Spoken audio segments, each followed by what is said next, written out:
Morning, my daughter handed me a pen and asked me to sign just a few things for the insurance. I almost did it without reading.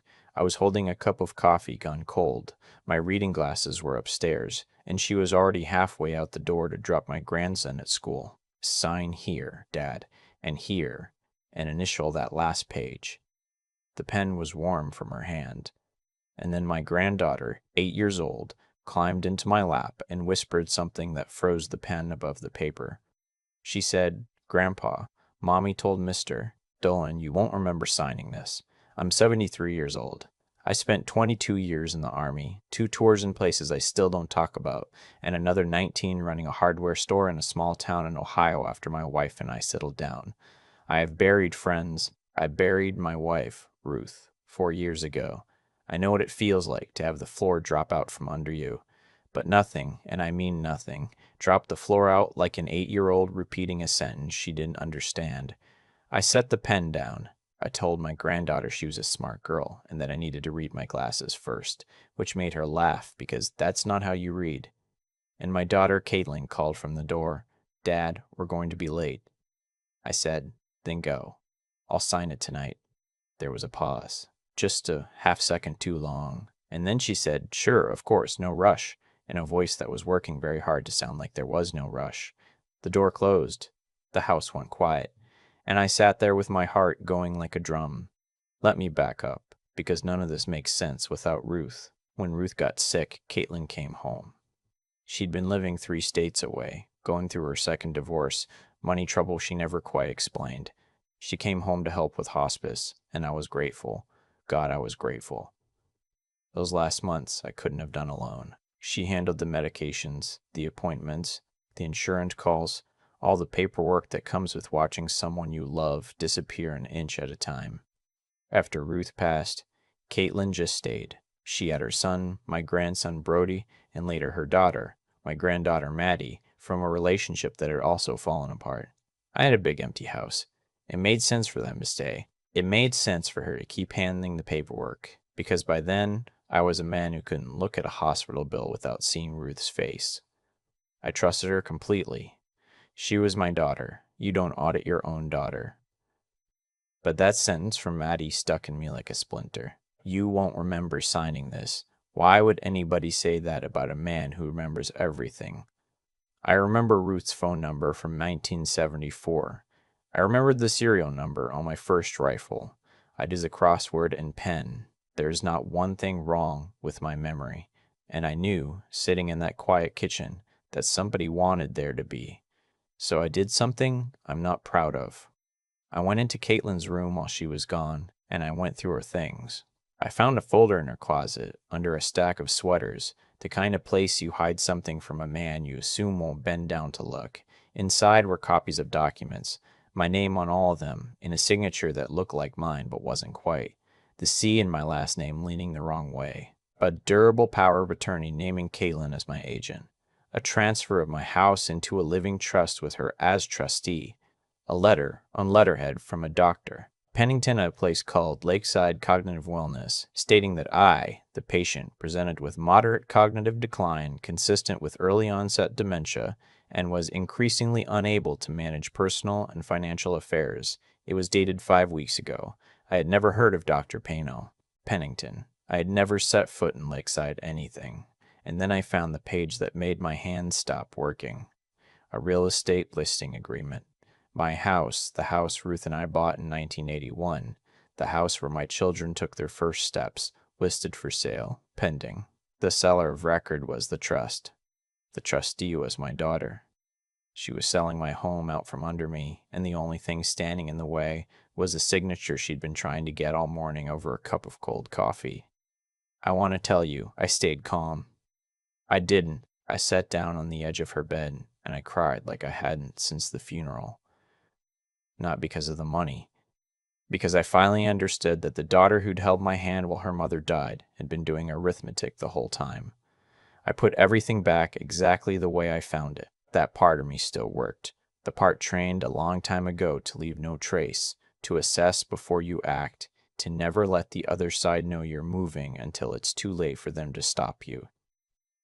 That afternoon I drove to the bank, not my regular branch, A different one across the county. I sat down with a young teller and asked very politely if she could tell me the balance on my accounts. She typed, frowned, typed again. Then she said the words that changed everything. Sir, I'm showing this account was closed 11 days ago and the funds transferred to a new account. You're listed as a joint owner, but the primary holder made the change. The primary holder. I had never made anyone a joint owner of anything. I asked to see a manager. I told him, calmly, that I believed I was the victim of fraud, that someone had been impersonating me. He was kind. He was also, I could tell, looking at a 73-year-old man in a flannel shirt and quietly wondering if maybe I was the confused one, if maybe my daughter was the responsible party I was railing against. That's the trap, see. The lie writes itself. Old man comes in upset, doesn't understand his own finances, paranoid about his loving caretaker daughter. I'd read the doctor's letter. I knew exactly what story had been built around me, brick by brick, while I slept down the hall. He gave me a fraud claim form and a number for Adult Protective Services. I took both, thanked him, and walked out into the parking lot where I sat in my truck for a long time, because I had nowhere to go that wasn't her house. That's when the man at the next car spoke to me. He was about my age, maybe a few years older, loading groceries into an old Buick. He had a Marine Corps cap on, the kind a man earns, not buys. He looked at me, really looked, the way old soldiers do, and he said, "You all right, brother? You look like a man who just got bad news from his own family."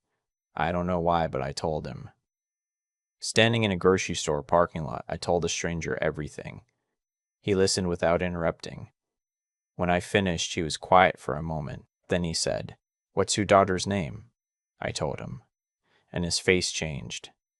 He set down his bag of groceries on the hood of the Buick, slow and careful, and he said, "I need you to come have coffee with me. Right now. There's a diner on Route 9.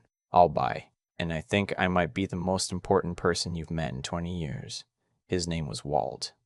He'd been a gunnery sergeant, retired 30 years, widowed like me. And he had a folder in his Buick, too. Over 2 cups of coffee that neither of us drank, Walt told me about his brother. Older brother, Vietnam vet, lived 2 towns over. A woman came into his life late, charming, attentive, called herself a private elder care consultant.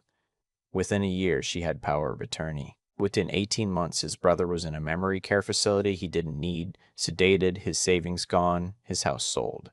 The family fought it. They lost because on paper was all legal.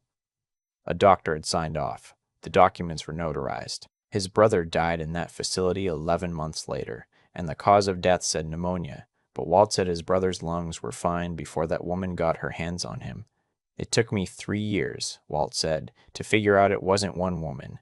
It was a setup. The same doctor's name kept coming up, the same notary, the same memory care company. They've done it to at least 9 families I've found. They find people with money and no one watching clothes. Widowers mostly. Veterans because we've got pensions and benefits and a lifetime of not asking for help. He turned his coffee cup a slow quarter turn. And your daughter's been working with them. Or for them. I don't know which yet. But I've seen Dr. Pennington's name on 3 other letters, and Lakeside Cognitive Wellness owns 2 memory care facilities in this state. I felt sick, because my own daughter was either a predator or a tool, and I genuinely didn't know which was worse. "Why didn't you go to the police?" I asked. "I did," Walt said. "Civil matter," they told me. "The documents are legal. The doctor's licensed. The victims can't testify because the same doctor has declared them incompetent. It's airtight." He looked at me. "Unless somebody on the inside gets the proof before they finish. Somebody they don't know is awake." He let that sit. "You've still got your signature," he said. "You haven't signed the last page. That means it isn't done. The house listing is pending, not closed. The power of attorney isn't filed with the court yet, or you'd already be in a facility. Right now, today, you are the only one of their targets who knows what's happening and can still walk into an FBI office on his own 2 feet. That window closes the second you sign that paper, or the second they decide you're a problem. And brother, they will decide that." I asked him what he wanted me to do. I want you to go home, he said, and be the confused old man they think you are. Don't fight, don't accuse. Let them believe they're winning. And get me what's on her computer or in that folder. Every name, every account, the doctor's letters, the company they're funneling money to. I take that to a friend at the bureau who's been waiting 2 years for exactly this. And we don't just save your house. We bury all of them. Going home that night was the hardest thing I've done since I carried Ruth's casket. Caitlin had made dinner. Pot roast, my favorite, which I should have noticed was a tell, because she never cooked unless she wanted something. The kids were at the table. Brody talking about a video game, Maddie drawing on a placemat, and Caitlin smiling at me with a warmth I now knew was a costume she put on every morning. Did you get a chance to look at those papers, Dad? I tried, honey, I said, and I let my voice do something it had never done. I let it sound lost. I had my glasses and everything but the words kept, I don't know, swimming around. I'll get to it, I'm sorry. I've been so tired lately, and I watched it happen. I watched the relief move across my daughter's face. Not concern, relief. She reached over and squeezed my hand and said, "It's okay, Dad. That's what I'm here for. I'll take care of everything. You just rest." And the worst part, the part I'll carry to my own grave, is that her hand felt exactly the same as it did when she squeezed it at Ruth's bedside. The same hand. The same warmth. None of it real. For 4 days, I played the part. I let her bring me my pills, which I palmed and flushed, because Walt had warned me they might start adding something to keep me foggy. And on day 2, I noticed a new bottle in the cabinet with my name on it, from Dr. Pennington, a prescription I'd never filled for a man I'd never met. I let her handle the mail. I let her talk about me on the phone in the next room in that low, careful voice, saying things like, "He's declining faster than we thought, and the buyer's getting impatient." And every night, when the house was asleep, I worked. Her laptop was in the kitchen, and she'd never changed the password for Maddie's birthday, because why would she? Who in this house could possibly figure that out? The confused old man. I found the email chain. Caitlin and a man named Mr. Betty Dolan, who turned out to be the realtor, and copied on half of them an address at Lakeside Cognitive Wellness. I found a spreadsheet, and when I opened it, I had to sit down. It was a list. Names, dates, dollar amounts, and a column marked status. Some said active, some said complete. Some, the ones that made my blood go cold, said placed. And next to a few of those, in the next column over, a date and a single word, deceased. Walt's brother was on that list. I recognized the name. And at the very bottom, the most recent entry, was my own name. A dollar amount that represented everything Ruth and I had built in 40 years, and a status that said, "In progress." I copied all of it to a flash drive Walt had given me. My hands were shaking so badly it took 3 tries to get it into the slot. 11 names. 11 men. Most of them veterans, all of them somebody's father, somebody's brother, somebody's whole world once, reduced to a row on a spreadsheet by people who saw a lifetime of love and sacrifice and added it up like inventory. I called Walt at 6 the next morning from the gas station down the road. I told him I had it. He said his friend at the bureau already had a file open, that they'd been building the case for 2 years and had everything but proof a court would accept.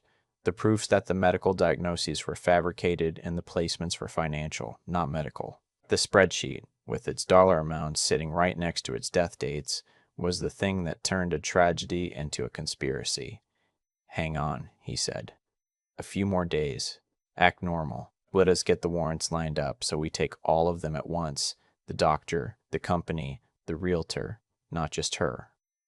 I almost made it. On the 5th night, I came back from the bathroom, and Caitlin was standing in the kitchen in her robe, the laptop open in front of her, and on the screen was the document history in the file I'd opened, with the time stamp, 3 nights running, at 2 in the morning. We looked at each other across that kitchen for a long time. The same kitchen where she'd learned to walk, where Ruth had taught her to make pie crust, where I'd taught her to ride a bike in the backyard. You could see through the window behind her head. "You're not confused at all," she said. It wasn't a question. "No," I said. "I never was." And then my daughter, my little girl, looked at me with eyes I didn't recognize and said, "You should have just signed the papers, Dad. It would have been so much easier for both of us." She wasn't crying. She wasn't ashamed. She was annoyed, the way you're annoyed at a problem that's taking longer than expected. I asked her the only question that mattered. Was any of it real? Coming home for your mother. Any of it. She was quiet. And then she said the thing that ended us forever. Mom was dying anyway. I just made sure it wasn't a waste. I have killed men in war. I have held my wife as she died. And I have never, in 73 years, felt anything like what I felt standing in that kitchen looking at the child I made. She picked up her phone. I'm calling Dr. Pennington. We're moving up the timeline tonight. And I understood, with absolute clarity, that the next phone call would put men in this house, and by morning I would be in a facility with a needle in my arm and a diagnosis that made me disappear, and my grandchildren would be told that Grandpa got sick and had to go away. So I did the last thing she expected. I grabbed the laptop off the counter and I ran. 73 years old, bad knee, a shoulder that's never been right since a fall in 1989. And I went out the back door into the dark while my own daughter screamed behind me. I didn't go to my truck, because the flash drive was already with Walt and they'd be watching the driveway. I went over the back fence, the one I'd built myself 30 years ago, and I felt something tear in my shoulder going over it, and I landed in the Hendersons' yard and kept moving through the dark to the gas station where Walt was already waiting in the Buick, engine running, because I'd called him the second I'd seen her face. Drive, I said. And he drove. We went to a motel 2 counties over, paid cash, and at 4 in the morning Walt's friend from the FBI sat across from me at a little table with the flash drive in an evidence bag and said, "Mr." and used my name, my real name, with respect. "This is the whole thing. You understand what you have here. This isn't your daughter scamming her father. This is a criminal enterprise, and you just handed us the inside of it." They moved fast after that. Faster than I thought the government ever moved. 3 days later at dawn, they raided Lakeside Cognitive Wellness and 2 memory care facilities. They arrested Dr. Pennington, who turned out to have signed 17 fraudulent diagnoses, not 9, going back 6 years. They arrested the realtor, Dolan, who'd been quietly handling the property sales and taking a cut. They arrested the men who actually owned the company, who'd been doing this in 2 other states under different names. They froze accounts. They opened the locked wings of those facilities and found 8 men who never should have been there. Men whose families had been told they were too far gone for visits. Men who wept when strangers walked in and said the words, "Sir, you're going home." And they arrested my daughter at my house, at the kitchen table, in front of my grandchildren. That's the part I can't make peace with. Not the betrayal, the cost of stopping it. Brody and Maddie watched their mother put in handcuffs. There was no version of this where I saved myself and they didn't pay for it. I've asked myself 1,000 times if I could have done it gentler, quieter, and the answer is always no, because she was never going to stop, and the next phone call was going to be my last. I have the kids now. Custody came through 6 months ago. Their fathers were never in the picture, and the state agreed an old veteran with a clean home and a clean record was better than the alternatives. Maddie still asks about her mother sometimes. I tell her the truth in pieces small enough for a child to carry. I tell her that her mommy did some things that hurt a lot of people, and that she has to live in a place where she can't do that anymore, and that none of it is Maddie's fault, and that I love her more than my own life. Which is true. It's the truest thing I've ever said. The trial took most of a year. I testified for 2 days.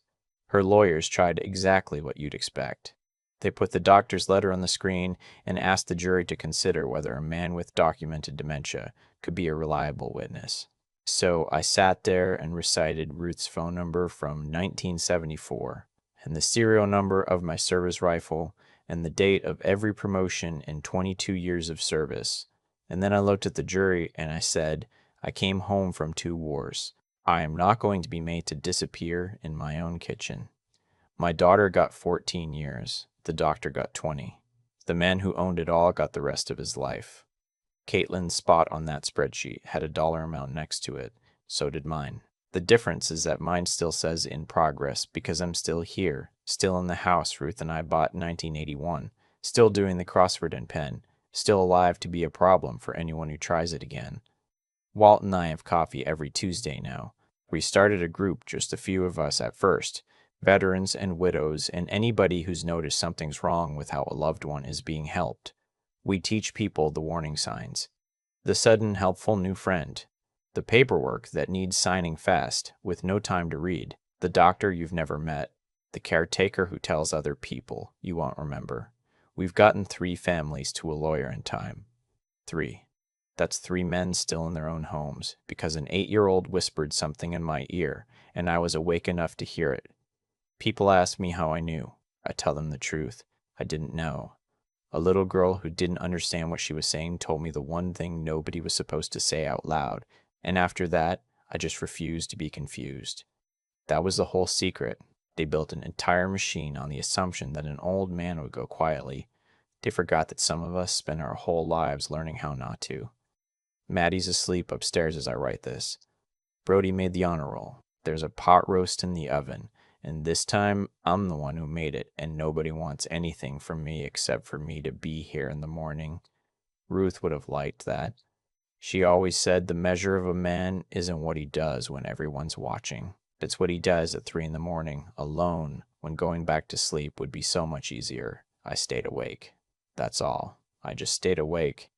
I keep coming back to 1 cup of cold coffee and a warm pen. That's how close it was. If I had signed that morning the way I'd signed 100 forms before it, trusting my own daughter the way a father is supposed to, I would have woken up in a locked room with a needle in my arm and a diagnosis built to make me vanish. The whole machine they built ran on one assumption, that an old man would do the easy thing. And the easy thing, that day, would have killed me. Everything that happened, happened for a reason you can trace with your finger. Caitlin came home, and I let gratitude turn into blindness. I handed her the paperwork because grief made me not want to look at it. She learned that I wouldn't look, and she built a life on that. Cause and effect. The trap didn't appear out of nowhere. It grew in the space I left unattended because looking hurt too much. I've made peace with my part in that. You can love someone and still be a fool about them, and the love doesn't excuse the foolishness. What pulled me out wasn't luck, though Maddie's whisper felt like luck. It was 3 things working together, and I think about them every Tuesday when Walt and I have our coffee. The first was the simple refusal to do something I knew was wrong. The refusal to look away once a child had handed me the truth. A man has to be willing to face an ugly fact about somebody he loves, and most people aren't because the lie is more comfortable. That willingness to stay honest, even when honesty cost me my daughter, that was the foundation. The second was learning to think instead of react. I wanted to scream at Caitlin that first night. Instead, I made my voice sound lost, and I let her believe she was winning, because Walt taught me that you don't tip your hand to a predator. I went to a bank across the county. I pawned the pills. I waited for the warrants. Anger would have gotten me committed by morning. Patience and a clear head got 11 men their lives back. Smart isn't about how much you know. It's about doing the harder, quieter thing when every nerve is screaming for the loud one. And the third was simply not quitting. 73 years old. Going over a fence I built myself, tearing my shoulder in the dark. There were 100 moments to give up and sign, to tell myself I was imagining it, to go quietly. I'd spent my whole life learning how not to go quietly, and at the end it was the only thing that mattered. So that's what I tell the families who call me now. Stay honest enough to see what you don't want to see. Stay calm enough to outthink the people counting on your panic. And stay stubborn enough to fight when fighting is the last thing left. Maddie's asleep upstairs. I made dinner tonight. I stayed awake. That was the whole secret. I just stayed awake.